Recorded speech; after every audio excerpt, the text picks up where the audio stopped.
ஒபேயிங்க்கு blessing இருக்குங்க, டிசிப்ளினிங்க்கு ஒரு blessing இருக்கு. அப்போ அங்க அவரை ஒபே பண்ணனாலதான் அடுத்த பிளெஸிங்க்கு இங்க கடந்து போறார். ஸோ அவர் யாக்கோபு யாரு கிடையாது, எத்தன் கிடையாது, கீழ்ப்படிதல் உள்ள மகன். ஸோ தன் தாய் தகப்பனுடைய வார்த்தைக்கு கீழ்ப்படிந்து எங்கே புறப்பட்டு போகிறார்?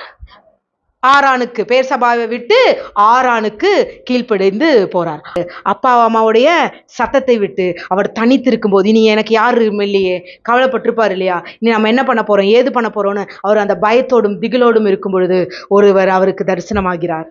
அவர் தன் முகத்தை அவருக்கு காண்பிக்கிறார். அங்க முகத்தை காமிச்ச ஒரு சத்தம் கேட்குது, யாக்கோபே, இந்த இடம் உனக்கு தான், உன்னோட சந்ததிக்கும் உன்னுடைய பிள்ளைகளுக்கும் நான் அது தரப்போறேன், மணலத்தனையாய் உன்னை பெருக செய்ய போறேன், நீ கவலைப்படாத, நான் உன் கூட இருந்து நான் செய்யற காரியம், கூட செய்யற காரியம் பயங்கரமா இருக்கும், நான் செய்யற வரையும் உன்னை என்ன பண்ண மாட்டேன், கைவிடவே மாட்டேன் அப்படின்னு சொல்லி அவர் ஒரு தரிசனத்தை பார்க்கிறாரு.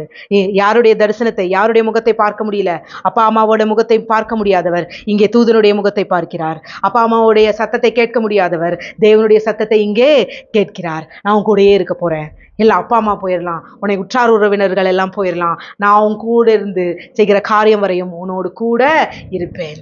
ஸோ ஒரு நாள் சொல்லிடாதீங்க, எல்லாரும் போயிடலாம், ஆனால் நீங்க தனித்து விடப்படுவதே இல்லை, அவர் எப்பொழுதும் உங்களோடு கூட இருக்கிறார்.